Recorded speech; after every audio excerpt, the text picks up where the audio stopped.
What is going on, ladies and gentlemen? I am BDLM, coming from my buddy J4Y, bringing you episode number 82 of our Dota On Demand podcast. What's going on, man? Hey, man. It's going good. Another episode. Lots, well, not a ton, but a good amount's happened around the esports scene in general. I'm pretty excited to get underway. How are you doing? I'm swell. Like you've swelled up, or like you're... Yeah, it's a rash. Oh, jeez, that's unfortunate. Kind of an allergic reaction kind of thing, but anyway, yeah, lots of stuff to talk about. Got some great viewer questions. We're going to be talking a little bit about Lycan towards the end, real high-level overview, since he's become a major player in the metagame recently, and then, of course, what I think you all knew was going to be coming this past week, clearly. I got my beta key to Heroes of the Storm. So we're going to be talking about that for the whole cast, the whole time. Jay's really excited. Just on the edge of my seat over here. Yeah. Yeah. Well, it's not Dota, right? But No. I think it's interesting to talk about these related games because, they're not islands out in the ocean. They have some relation to one another. And it's actually been pretty interesting. So I got my key this week. And if anybody else out there has a key, you're welcome to drop by the old Facebook and let us know. We'll get some games going. But it's been a lot more interesting than I thought it was going to be. I was talking to Joe earlier, Joe Strivens, and was just talking about how I'm looking forward to playing. It's actually pretty interesting, so go check it out if you guys have got invited. Just to follow up on what we were talking about last week, though, there's a little bit of an interview with Mr. Fucking Mad of Sigma, talking with Beyond the Summit, and just talking about the game that we were talking about last week between Sigma and Roxkis, and he happened to say maybe there should just be no remakes in those kinds of situations. Mm-hmm. I think we kind of briefly talked about it last week, but what do you think? Remakes? Actually, it's funny you bring that up. There was a Reddit post a couple days later, and there was some other game going on, and the title was "Mad Props to Fnac," or whoever the team was, and it showed a screenshot of at the beginning of the game, a ward was accidentally used in the fountain, and there was no remake. And it was we're so proud of these people, and but I feel I think a remake is unnecessary. I feel and we did kind of break it down a little bit last episode, but I really feel if you make the mistake, you're a professional player, and you really should just have to live with those consequences. Especially on a scale that kind of a thing will hurt you in the beginning, but it's not going to be completely devastating, in my opinion. I feel you can definitely make a comeback from a mistake like that, and you made the mistake, so I think it should be punished for it.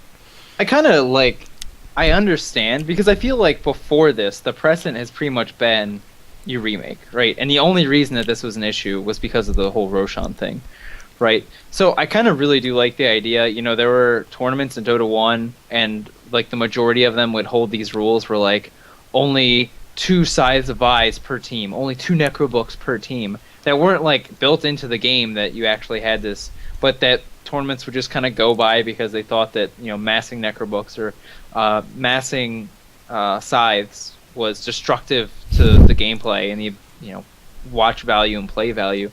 Mm-hmm. I guess that's almost the advantage when you talk about Chinese Dota and how it really does have it's so much more organized. There's an organization that oversees the tournaments and that sort of thing, and I guess that's really a great opportunity where you could see where that structure could actually benefit, because you go through and you say, okay, if I'm playing in all these major tournaments, I know exactly what sort of the outer rules are, and that if I miss skill, whoops, I guess I have to deal with it. Mm-hmm. And you don't have, because I can kind of see you just being on autopilot and being okay, screw up, they're going to let us remake, whatever. And then you go, oh yeah, well, the rest of my team realized that there's potential for Roshan. So, well, the thing is, why wouldn't they just be using the guides like everyone else does? Then you wouldn't miss skill. You're good to go. What are they going to do? Come up with their own ideas about skills and items and stuff? That doesn't make a lot of sense to me. To be honest, Shadow Fiend, you probably could play by a guide. And you really could. The only variation is when I get this certain amount of gold, do I go Blink Dagger or do I just save from Black King Bar? That's like the only difference in any real Shadow Fiend build. That I don't know. Maybe the Shadow Blade comes in on occasion, but not as often. Not as You often. know, I don't know what that there's word is. a guide out there called like Might and Magic Shadow Fiend, where it's Presence of the Dark Lord and Shadow Rays, Mhm. and you just nuke and minus armor. I'm not understanding where the minus armor is coming into benefit here. No, it just does. You just like no, it's for the level 1 Roche strat, of course. You get that minus armor, and Yeah. your team just benefits so much from it. It's ridiculous. Pretty much. Maybe Fata was planning on doing a level 1 Roshan strat. That's why he skilled Presence of the Dark Lord. Perhaps we'll never know. We will never know. Oh well. But we have some shout outs. First of all, we gotta talk about our bro Zester, who happened to link us this fantastic shenanigan. What the nuts, if you will. Wraith King Blink Dagger in a Starletters prelim game, VP versus Relax, and to try to counter the Wraith King, a silencer picked up on the other team. So Zester came by and was like, "Hey, I just wanted to let you guys know about this if you hadn't seen it, and get your opinions on the Blink Dagger Wraith King." And don't worry, we're gonna get to the second part in a bit, but also talking about his Bloodstone pickup on Wraith King. First of all, what are your thoughts on the Blink Dagger?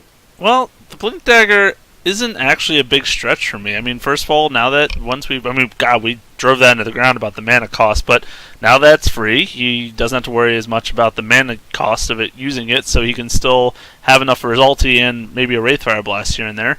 But we discussed, I think, other times about the Force Staff Wraith King, about how, he's almost similar to, he suffers like kind of like on Ursa levels of problems where he can get kited kind of easily. He'll throw out that stun on occasion, but then after that, he kind of just might get kited around or have problems. So the Blink Dagger, of course, keeping him kind of mobile and letting him jump around and be in the fight, and then kind of leading to that ultimate. If he can blink and find a way to perish in the middle of the team, then he could proc that 75% slow. Yeah, I mean, that slow is amazing now. I mean, I know some friends of ours were like, Wraith King's broken now because that slow is so good. I don't know if I'd go that far, right? But it's pretty darn good.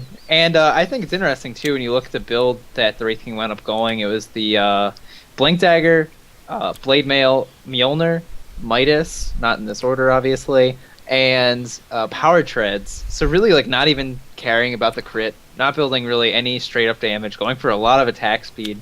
And then the ability to initiate and soak up damage. And you look at the rest of the lineup, you have a Dazzle, a Shadow Fiend, a Naga Siren, and a Nyx Assassin. I think really kind of an interesting choice to pick up the Blink Dagger here, because you're clearly not the only one who your team is expecting to carry the game late. Also, with the Naga Siren, it's kind of interesting to have a Blink Dagger, because I feel like Naga can be your really great source of initiation, get yourself set up in a prime position to take on the other team, but I guess you can't always rely on a Naga Siren, especially a support one, to have the levels to continually do that for fights. So, I mean, it's still going to be a useful item, and actually, the thing I probably wasn't realizing, because I never see Wraith King, but the slow I always knew was a move slow. I didn't realize there's also an attack speed slow on top of that. So 75% attack speed slow too. That's devastating in a team fight. I mean, if you could if you could die near the carry as well as these other players, yeah, they're going to be going massively slow. Hell, combo that with a Phoenix Egg, you're good to go. That's all I'm trying to say here. They're not going to be able to run. They're not going to be able to attack it. What are they going to do? I think I just redefined the meta right there. As soon as Phoenix gets into Captain's mode. Okay. The meta we'll see. We'll see it eventually. Happen. Yeah. We're just next little puppy strats. Yeah. And it's funny that you should mention that you would think that Naga Siren would mean you have plenty of initiation, but really think about it this way, Jay. If Naga ult doesn't work for initiation, then you have your Wraith King with Blink Dagger. If that doesn't work, then you also on this team have your Shadow Fiend with Blink Dagger. But just in case you need more follow-up, Nyx Assassin also had a Blink Dagger. Oh my gosh. Did Naga have a Blink Dagger? No, she did not. She would have had one had she had the option to. I'm sure. Yeah, but I've seen that. I've seen Naga blink. in a pro game. I get it. Makes, sense. And then you Yeah. get Bloodstone too, so you can blink and heal everybody. Yeah, when he said the Bloodstone part, that just made me laugh. And That's then it hilarious. made me kind of happy. I smiled, a half smile there. I really wish that Bloodstone gave you stats instead of just health and mana Mm. and regen, because then I would actually really like it. But you figure you're getting all this regen that you're probably not going to wind up really being able to take advantage of, and health is nice, and the mana's nice, especially if they have like a way to burn it, but Right.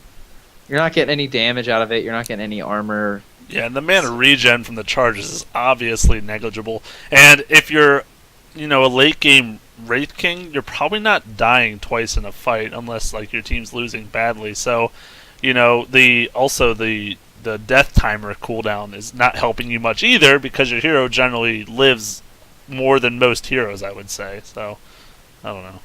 But it's definitely in the trolley side of things, and it's awesome in the trolley side of things. Yeah. I have not actually gotten to watch this game, and I also have not gotten to watch the game that you linked, Zester, of where you actually go through these shenanigans. That's definitely on my to-do list for this week. I thought it was neat, too, though. They're against a team. It winds up being Storm Spirit, Silencer, Batrider, Visage, as well as Spectre. So I think you really do get this sort of urgency in being able to close in on these team fights whenever they happen, because Storm Spirit might be able to jump somebody, Batrider is going to jump somebody and try to drag him out, and then you, of course, always have the threat of Spectre, and you want to be able to be grouped up for when he does come in to try and take him down quickly. So it's interesting that you do have 3 Blink Daggers on a team, but on top of the Naga ultimate, like you were saying, but I think a really interesting choice, and just going off the items in this game, I'm really curious to give it a watch. Now, with the resurgence, this is a little off topic, but I don't know, I started thinking about it. With the resurgence of Dazzle, why is Huskar not back in the meta? You got a logical reason there? Because it doesn't work. It doesn't work.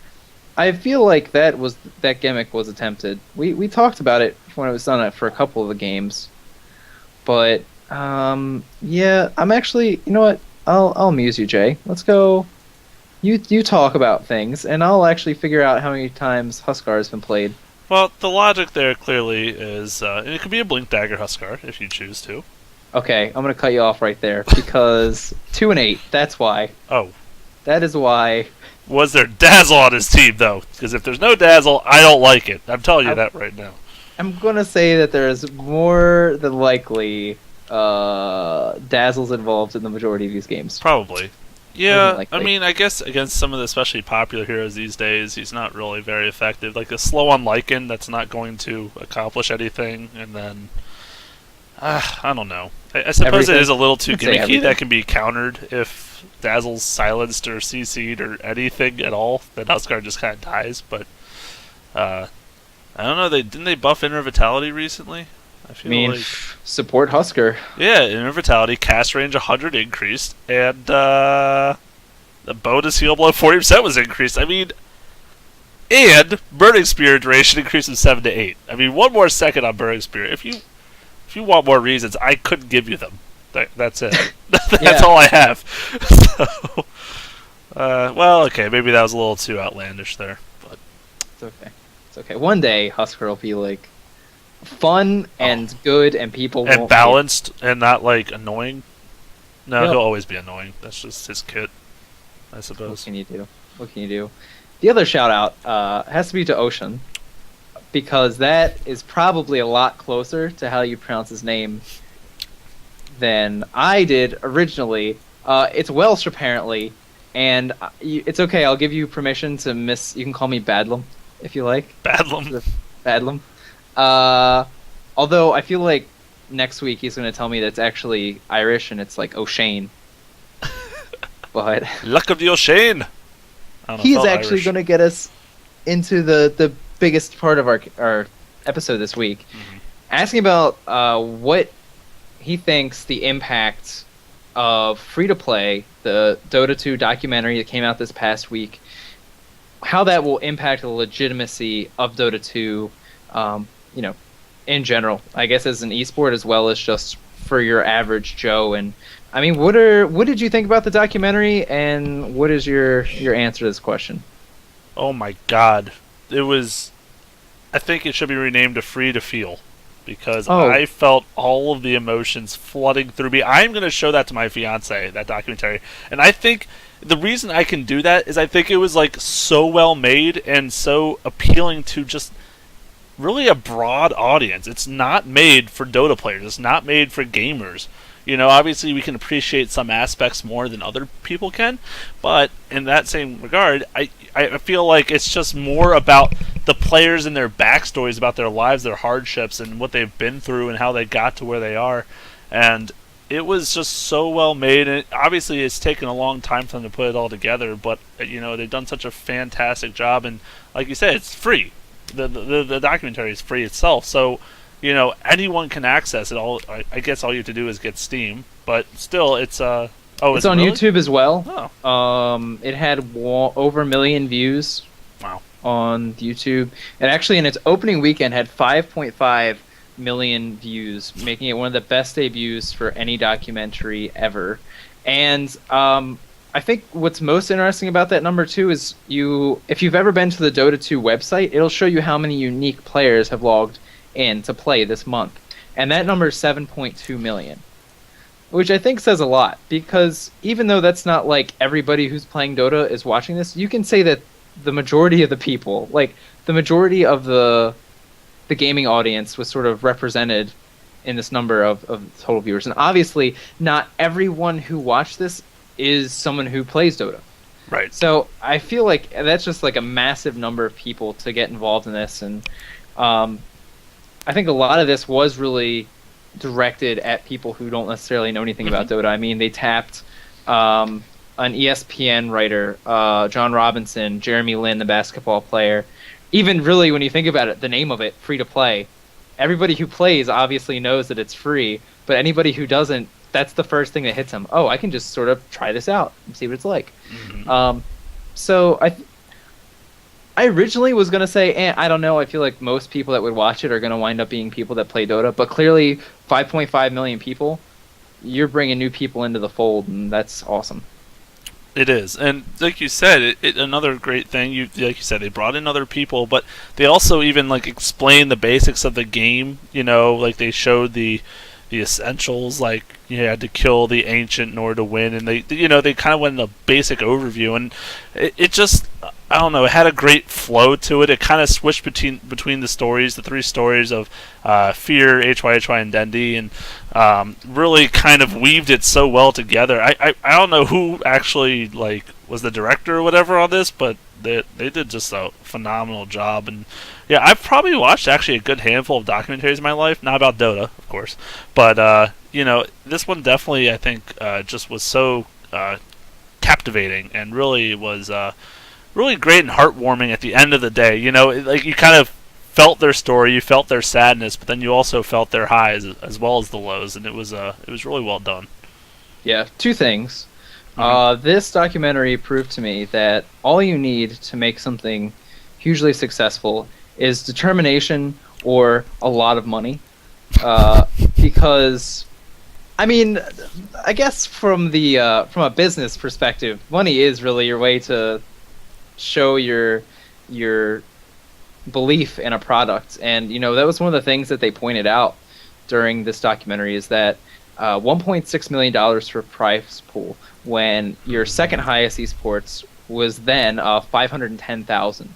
So you're more than doubling the prize pool in this tournament. And I feel like this game wasn't available for everybody to jump in to buy sets in the store at this time. Really, when you think about it, that's like a huge investment for Valve to make, to say, we just believe in this, we believe that it's going to be successsul, so what we have to do to bring people in is to have this enormous prize. And that's even what I feel like a lot of the hype was around that. They're even mentioning that, this is like enough money.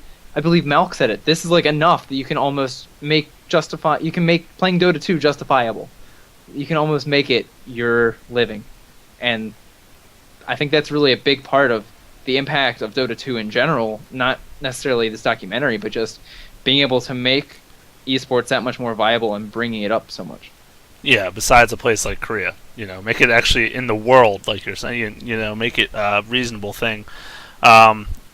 And obviously that was part of their stories. I mean, we're not gonna. I think honestly, you guys should just, if you haven't yet, just watch it so you get the full understanding. So we won't go into crazy detail about each of their lives and everything. But one of the big issues, for example, with HIHY, is that his parents were just so upset, and with the fact that it's a very inconsistent way of living. They want him to get his education, further his education. They didn't want him to affect his studies, which going to the international did mess with his exam week, apparently, because the longer he was in it, which he got third place with his team that year, the longer he was in it, the more of his exams he was missing. So he was having that kind of problem. And I guess his dad worked super hard, so many hours that basically destroyed his life for it. And he's like, I don't want my son to have to go through that. I want him to be comfortable and get educated so he can get a good job and not to go through what I have. And now he's kind of doing all these very stressful things, and it's a very, obviously at this point in time, e-games is a very inconsistent way of living, style of living. Yeah, and that was something I think was really nice too about how the story was put together, is you sort of got to see these certain threads through all three of their lives, and like how it varied from each one, because you had Dendy, who his family was hiding the cords from him so that he couldn't play games when he was younger, but then eventually they finally were like, hey, if that's what you want to do, we're behind you. And you saw through the whole documentary how his mother and his sister were so supportive and so proud of him for his accomplishments. You go to Fear, who gets kicked out of his house for playing on a professional team. And then HYHY, where there's even a scene where he's in like the living room with his aunt and his mother, and you can just see by the look on his face that he's just like almost like not ashamed of what he's doing, but he feels bad because of the way that they're treating this thing that he loves so much. And it's like for Dendy, his family was his support. For HYHY, he just needed his girlfriend to sort of be on board, or his ex-girlfriend. And then Fear is just kind of like a boss, doing it pretty much on his own. And then not only doing that, but being a mentor towards other people. So that was one thing that I really liked about his story, was that you got to see his impact on other people's lives, like Misery in 1437. Oh, yeah. I mean, the way he carried himself through the game and outside the game. And, it just, not only is obviously he a phenomenal player, but like you said, a great captain, a great leader within his team. And, his story was also phenomenal. Coming out of Oregon, this state that's obviously kind of got a little more lowbrow. It's a little more space and farm and different things out there. Farm. I guess that's all I know about Oregon. They have grass. They have a lot of grass, and apparently a porch where you can rock on a chair, because I saw that happening. But one of his computer setups when he moved out of his house was one of the saddest things I've seen. It was like this. It reminded me almost of my old days with like this big CRT monitor, this kind of crappy keyboard and mouse ghetto setup, and he was still making it work to get into these tournaments and different things.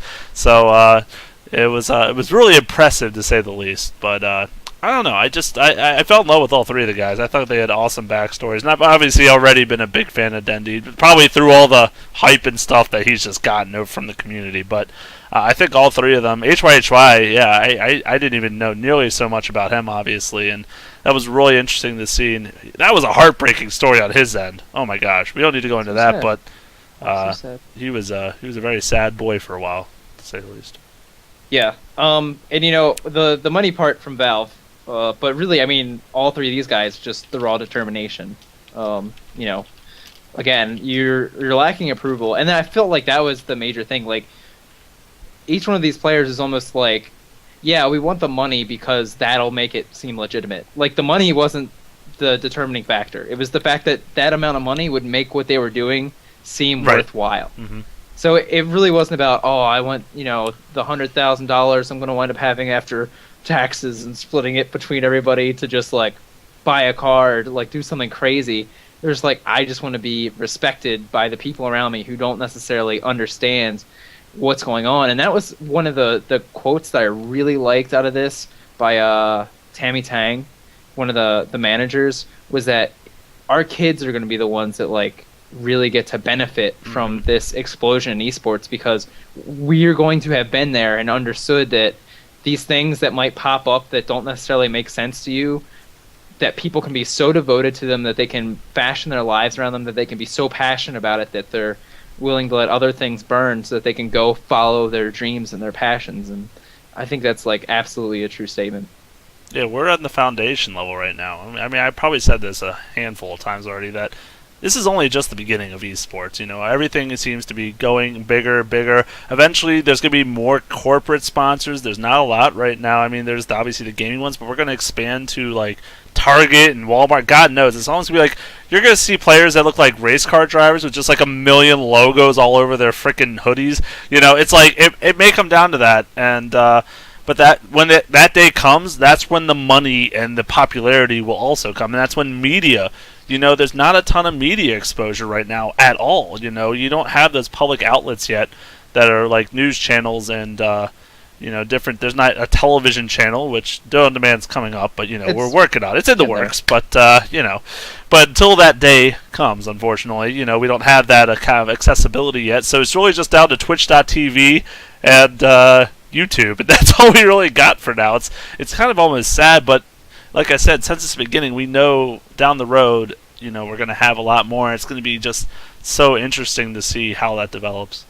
Yeah, I mean, that I feel like you got a lot out of Fear's story too, because like you have him and his mom, and they're in their living room after they finally get knocked out. Okay, gets taken out of the international, and he's back home, and his mom is taking a picture of the television of like the story, and you could hear a little bit of like what the news anchor was trying to describe it as, like, local boy takes his team to a gaming finals and takes third place. Yay! Like, it doesn't even seem like international team goes to $1 million tournament, beats up on some kids. It was almost like local kid gets third prize for his pig in his contest. It's like almost the same kind of impression.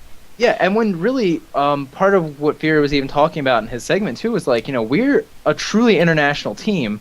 You look at how young Misery looks, like, oh my gosh, in that video, like, he looks like he was born.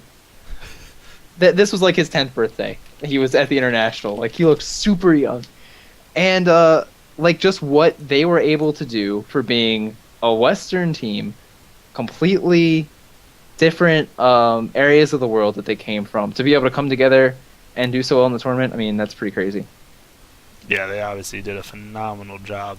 I was very impressed, and like I said, I think all of you should get out there. Well, not get out. Sit down in your chair. Get in. Get in here. Inside. Get in. Yeah, don't you dare go out there. Stay in here. Great. And it's only a little bit over an hour long, hour and 10 hours, something like that. It's really not super long, but it's absolutely worth the watch. And yeah. I guess the last thing that I really wanted to point out that I really enjoyed from it as well was again, in reference to Fear, they sort of, even really early on, they kind of give you that impression of old man Fear, because he's, I think, 26 at this point.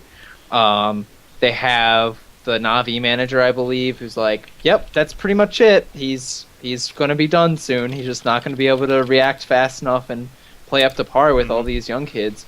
And right after they get knocked out, like, there's the clip of Fear in his hotel room. He's talking about, yeah, I'm going to have to go home. I'm going to have to seriously consider what's going on with my life and this, and we're going to have to get a gaming house. We're going to take this seriously and keep going.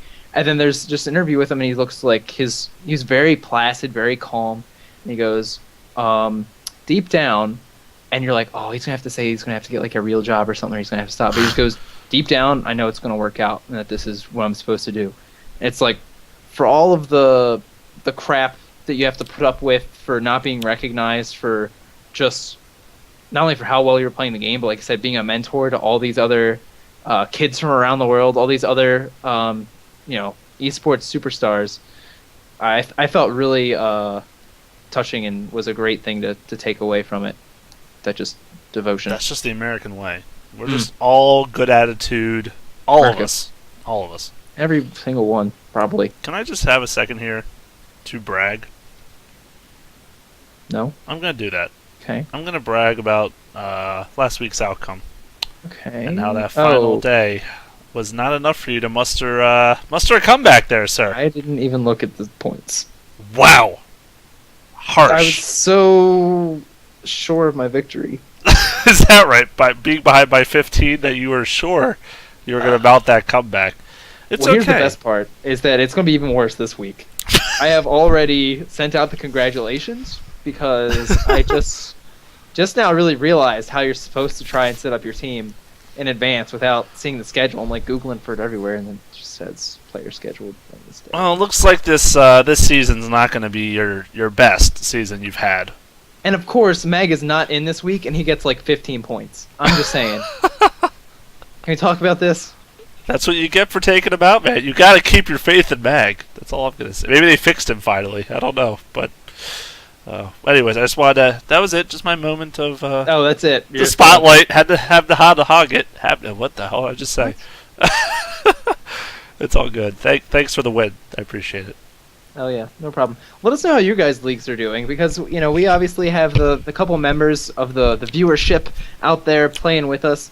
Definitely want to hear how you guys are doing in your leagues. What players have really helped you out from week to week, and yeah, it's definitely been a lot of fun. And I'm loving following it still, even though I'm losing game 3.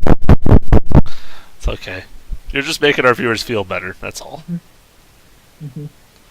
Well, anyway, I guess that brings us to Lycan. It sure does. Really, we're gonna go kind of high level, because I feel like this is a hero that we've all seen before if you've been around in the Dota 2 professional scene. A hero that Puppy has definitely made some amazing plays on with those wolves.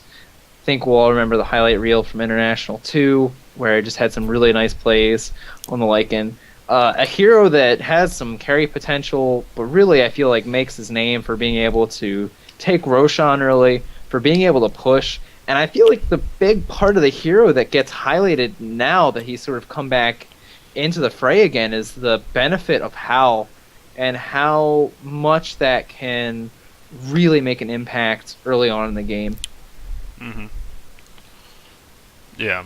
Well, he's just. It's just so interesting how he's found his way back in. I mean, he obviously did get the buffs in 6.8. The fade time decrease. The level 3 wolves invis, level 4 have the 15 health regen, which has been really interesting. I actually got a chance to play him. So before we go into pro, I'll go into my high level experience.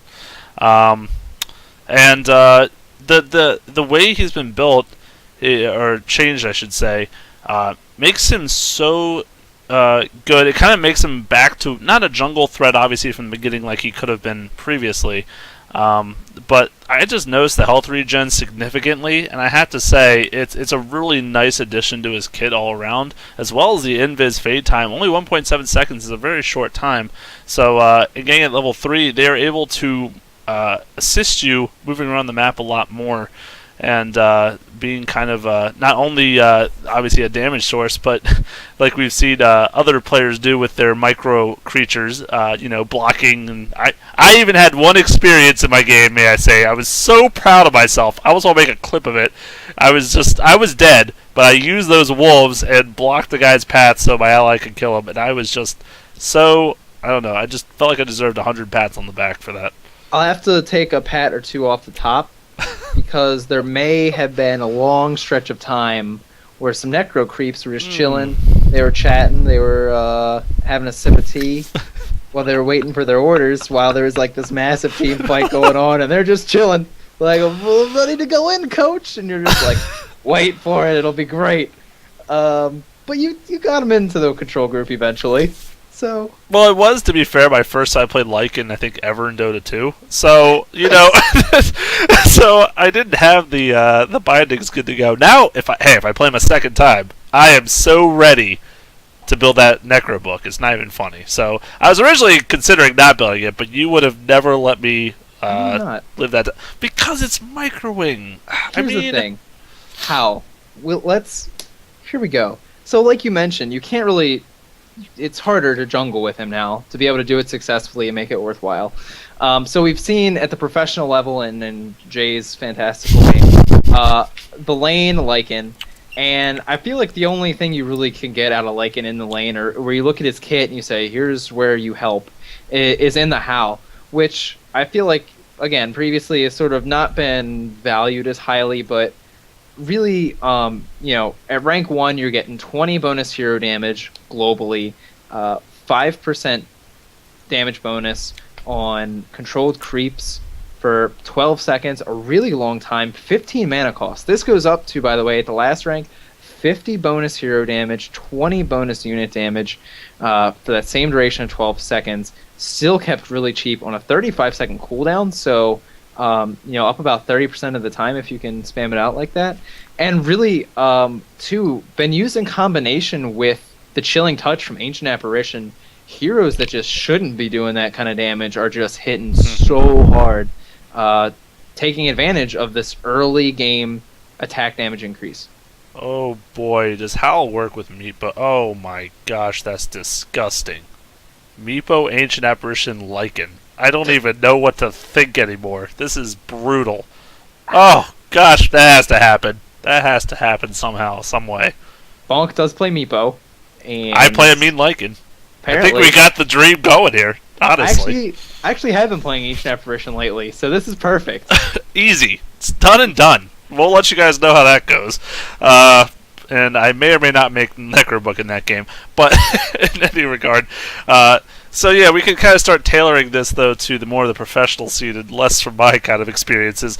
The lane Lycan actually, and I've always kind of been a fan of it. Even when he was decent at jungling, I still thought he had good value in the lane. I mean, yeah, sure, he's not going to be, like, in an aggro tri-lane, he's weak. There's no doubt about that. You're going to have a tough time with him against an aggro tri-lane because a lot of his power comes from his wolves, and they're not going to be nearly as helpful in that 3-on-3 setting as it is when you're, like, kind of getting your solo assassin kills with your wolves later on in the game. But, if you're left to free farm, he can just turn into this monstrous hero. You see a lot of times in pro games, they actually don't even get that BKB for a long time even. It depends on the situation, clearly.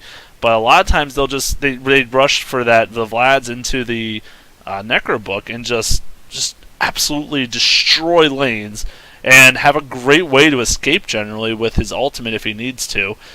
Killing the Roche as soon as he gets Vlads around level 8, 9, he can practically solo because of the wolf health regen with the lifesteal combination. It's so much regen back that you can actually take him out really quick, and you don't even have to micro, which I was learning myself. Like, if my wolf got bashed by Roshan, he would just sit there and then the fade timer would kick in. He'd go invis, he'd lose aggro, and then he would regen his health all the way back up. It was like, I didn't have to do any work. It was just beautiful. Yeah, and I think that too, how much the regen helped, not only for trying to tank Roshan or trying to do jungle camps. When you consider some of the squishy supports you have that might have been able to just like, okay, I have to back off and auto attack these things down a little bit. It's hard to do the auto attack damage to kill those wolves when you're a support. It's a little tough if you're by yourself. So really, I feel like amplifying Lycan's ability to harass and take take easy kills on the weak supports. But I think it's been interesting that you have this hero that really nothing has been changed super dramatically. I mean, as far as how his kit actually functions, what his role is, and now that he's returned, he's like back to being banned. So many heroes have come out, and now Lycan strong, ban him out. Don't play against it.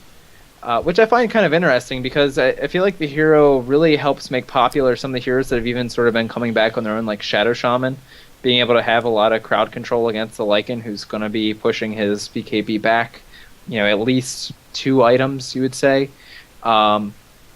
Even like I'm hoping to see more Beastmaster because of the Lycan. I feel like the lockdown from the ultimate and the composite damage and AoE can really help against Lycan. But I mean, do you really feel like he's so strong that you need to ban him in the first round, or do you think that teams aren't used to playing against him again yet? I don't think you need to ban him. I mean, I think there's other heroes that do it, depending on what you're planning on using him for, but I feel like other heroes can do it just as well, or it can be just as scary. I mean, there's so many carries out there that easily with the farm he gets can be just as impactful in the game in just a different way, really. Obviously his farming, it can be very powerful, and he can start doing it really strong.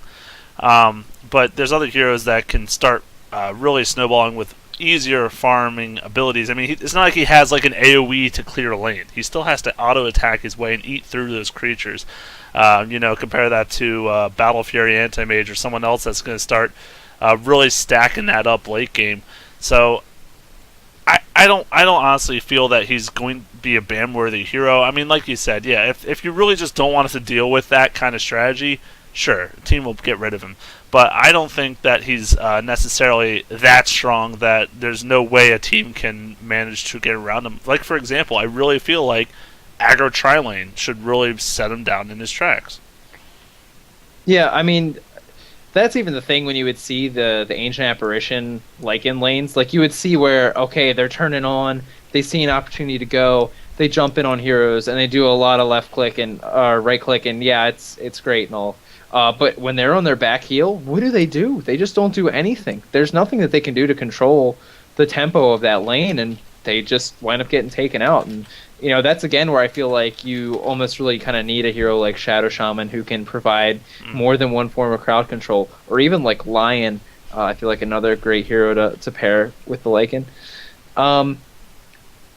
Like you said, I feel like he's not so strong that you have to ban him out like every single game like he is right now. Him and Ember are pretty much 1 and 2. It seems like 90% of the time, especially too because he has to have that early success. He has to. You're obviously looking to get the easy Roshan kills. If you have supports that are able to be active around the map, that are going to be in the river trying to help you rune control, are going to be close to the Roshan pit anyway, I feel like that's a great way to try and deal with that threat. So I guess it's one of those situations where you might consider having to change your game plan so much that you're not comfortable playing against him, and that I understand. But I don't think that he is like unbalanced at this point. No, I honestly don't believe so either. Hell, just get yourself Naga Siren. There you go. Yeah, I do like Naga as well. Yeah, and that's of course a hero that's again popular in the carry role too now. The game we were talking about earlier, the Virtus Pro versus Relax, it was a support Naga Siren, so there's still this viability for both positions. So if you say they have a Lycan, well, we can pick up a Naga Siren, that's fine. It doesn't even affect your draft that much if you think about it in that respect. You can pick up the Naga and be like, well, we'll decide, 4th and 5th pick if this is a support or a carry. Mm-hmm. Yeah, I think there's ways to deal with them. I think, and like you said, though, it really, I think, boils down to, does the team want to implement their strategies? If a team doesn't want to run Naga or Tri-Lane, then maybe they're not going to do it. If they don't want to pick up Naga for their strategy, maybe they're going to ban him. I mean, that generally bans come out either because some player on the other team is so good with the hero that you're like, screw it, I don't want to deal with it, or because it's a strategy they're going to implement that you don't want to have to counter, and it kind of pigeonholes you into certain strategies, if you will, and maybe they want to have more flexibility in their draft, so they're not going to allow them to go with such a hero. Yeah, I definitely agree, and yeah, Lycan is definitely one of those heroes that makes you switch up your game. Gosh, yeah, I guess Necrobook just makes way too much sense, doesn't it? I mean, with the Howl and the Feral Impulse. I mean, getting the bonus damage and attack speed for them too is pretty sick, to say the least. Plus, the shapeshift movement speed. I mean, there's just way too many good reasons to give a max get it. Move speed. I suppose I'm starting to be a little more inclined. Since all of your abilities affect it. Maybe I should just not play the hero since he's pretty micro-intensive. The wolves, I really didn't have to micro that much, I have to say, though. I feel like honestly they did pretty good on their own. The only thing you have to micro, really, is tabbing to your ranged unit to cast Mana Burn. And that's if you're feeling, like, real bold. And, like, I feel like other than that, because of the health regeneration, like, it's really not that big a deal. I feel like micro, for a lot of heroes, gets overblown when really Visage might be the only one that's so crazy with your micro. I guess Lone Druid, obviously you have to be very mindful of your other unit. Enchantress Champ. Okay, fine. But to be honest, like Lycan, I feel like isn't so crazy hard to deal with. I think people are mostly just afraid to deal with it and buy the Necrobook. Well, and I've probably built now 3 Necrobooks in my whole Dota career, and I have to say, Jesus. Well, okay. I've only played Middle Heroes. I mean, how many Middle Heroes get Necrobook? Let's be honest. Not. Beastmaster. I'd never play Beastmaster. There's good reasons for that. Way too much micro there. There's a bird and and then there could be two of them at the same time. I don't even want to consider that option. Oh, way too much work there. But yeah, I think I think he might stick around, and I think it's kind of interesting. Also, it seems like Pugna's kind of kicking the bucket a little bit. I mean, obviously he's still picked up here and there, but there was that period where Pugna was just every game picker ban. Yeah, and I guess now that Lycan is sort of It's kind of swapped in. he's your one. Yeah, exactly. You can't really have both, and they're different, obviously. But I think that Lycan might actually wind up be your more solid, more less volatile of the two, just because I feel like it can be pretty easy to jump on Pugna, whereas Lycan can actually stand and fight a lot better. And like you were just saying, Necrobook makes way too much sense on him, and it's just so good with the buffs he's able to provide. So Helma Dominator. Why aren't we seeing more of that in pro games? Get the wolf, like you said, so we can get a wolf pack going. I mean, I could see that actually being a legitimate thing. I could. Start it up, Jay. It's a shame that that Vlad's is so good. That's the problem. That I guess is the issue, that you're already going to get the Vladimirs, so you don't want all the extra lifesteal. That's a little too much lifesteal, perhaps. Or you get Vlad's, Satanic, and Mask of Madness by late game, and you steal all the health. It's like there was actually an Ember Spirit game recently where I don't know if he finished at 3 Battle Furies or 4, but it was to the point where he was dealing more damage to the cleave targets than to his main target. Those remind me of the old Magnus/Sven days, where they would just go super cleave builds and troll like crazy. But troll or win tournaments. Which one was it? Probably the first one, but I don't know, man. Maybe both. Can it be both? I haven't watched too many tournaments with multiple Battle Fury Svens or Magnuses, but that maybe needs to happen. There's a possibility. Or you get Sven with 3 Battle Furies and then an Empower from Magnus on top of it. I thought you were just saying with Sven and Magnus, because that was definitely a thing. But you're saying Battle Fury on top of those two with yeah. Okay, that may not have been in as many tournaments. No, not really. Let's see, Blue. But yeah, so I wonder if anyone else out there, if any of the viewers are playing some Lycan games and have any suggestions or how they like putting them together. Because I know my favorite build. I played it once. The way I like seeing him built is actually definitely keep the brown boots for a very long time. Like, I feel like upgrading them almost feels negligible compared to the other items you're trying to go for. But obviously, bring a Basilius into Vladimir's pretty early. And then the Necrobook, like we were talking about, getting that upgraded. And then I guess from there, it seems like Basher seems to be a really popular thing, unless you really need a BKB. But, I mean, does that seem like a good idea, Common? I feel like Basher, BKB, Dezo are my next. Dezo, yeah. Dezo I actually really like a lot on him. Because it's also going to help your push. It's going to help you be able to take down Roshan as well.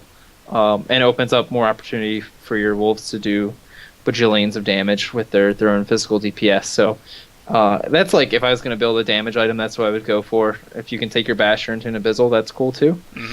Yeah, I can agree with that, staying on basic boots. And I mean, really, your starting movement speed is 305. You could really probably even push your boots off if you wanted to. The medallion is another item that you didn't mention that I feel like is, especially in the pro scene, really picked up a lot. But I'll be honest with you, I would rather micro an extra wolf than have a medallion, because for some reason I never seem to keep that up all the time. The thing is, I didn't run into mana issues. Like, I only went to Fountain once in my whole early game, and I mean, I wasn't summoning wolves like every single time it was off cooldown, but I was using them when I definitely wanted to have them around. And with the Ring of Basilius into Vlad's, it really was enough mana regen for me. I felt like I saw a couple opportunities where I was like, well, if I use wolves here, I won't have enough for my shapeshift. But as you level up, your mana costs are really not skyrocketing or anything. In fact, they're actually staying static, all except for Howl, which goes up like 5 mana a level. So yeah, but you're only gaining more mana as the game goes on, and I think Medallion for mana regen purposes is pretty not important, but I think for the Maya's armor it could be really devastating early game. But unless you really have a need for it to get the kills, yeah, I'd say skip it personally. But that's probably more of a preference thing. Yeah, I'm curious too. I mean, obviously, anything that has a global benefit, it almost kind of reminds me of Treant, where you have the living armor that allows you to play a lane a little bit differently. Howl isn't up all the time. It's not something you're necessarily going to be spamming out, but I'm kind of curious to see how that winds up impacting heroes that tend to have the lower base damage, and if that's taken into consideration at the pro level. Something I'm kind of curious about. Obviously, that would help a hero like Shadow Fiends, starting off on the low damage and really needing the extra last hits, because there even have been builds on the Lycan that you don't level up wolves. They've even prioritized Howl. What? Yeah, I've seen level 1 Howl. I mean, to get like first bloods and do silly like ganks in mid or something with the rest of your heroes, but I don't see prioritizing Howl as a good idea. Unless you're like, no, I don't really like it at all. I don't. No, I don't. it. I don't Stupid. like it. Like, why? Why would you need that to be leveled over getting wolves? I don't know. Unless you really want a global presence to be so strong. But why? Like, the odds of you timing that so everyone on the map is really benefiting from it at the same time seems a little unlikely. So, I don't really like it. Apparently, a viewer, Variant3, saying he saw Mjolnir Lycan the other day, and it went okay. Now, obviously, he's got a really quick attack point, so he's going to be getting procs at a decent rate, but I don't think... I mean, getting more attack speed seems like not really necessary, because I feel like you're attacking fast and you're critting. So with the critting, you want more damage, and that's why I really like Basher / Dezo. I think you're really benefiting a lot more from those kind of items, but... I really don't see where I would want Maelstrom over Dezo.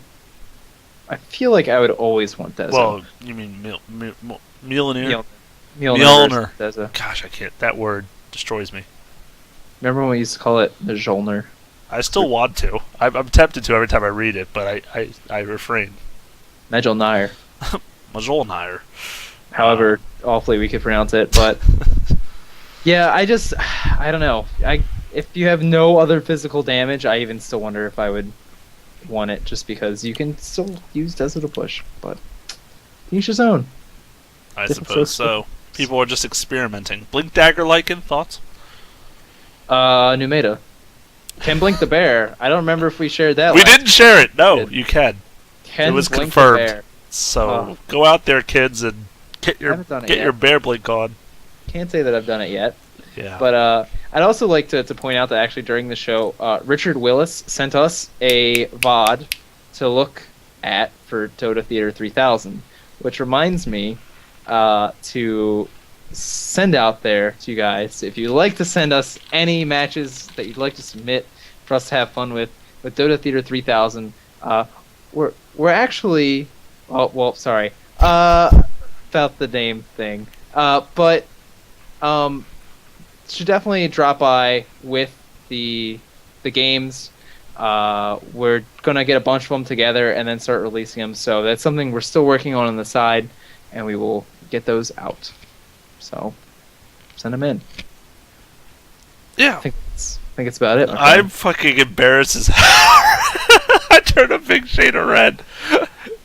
Why? Because he said not to use his name, and then you just totally dropped his name. It just was like, oh my god, I'm dying over here. I didn't read the full message, I just saw the thing. So next time, make that the subject line, and I'll be real good about it. It's okay. Apparently it's not the end of the world, but I just was like... My apologies. It's just too funny. It's all good. You know, I speed read, you skip words, it's... Art major. Badlum. Oh, Badlum. Badlum. At it again. What can you do? You know, it's not even episode 100 yet, so it's not... This is still, like, the warm-up, right? That's the first 100 don't count. That's the. No, that's the trick. This is all the warm up, is. guys. The first 2 years of our podcast is the warm up. We'll get there from that on. It's getting into the groove. Mhm. But yeah. So if you haven't seen Free to Play, go out there and watch it because it's great. Go out there and build Necrobook, and play Lycanthrope. Have anything else to add, buddy? No, I'm good over here. He's done. I'm He's not gonna done. name drop anymore or anything. I'm good. Yeah. Alrighty, well, go out there, guys. Watch some Dota, play some Dota.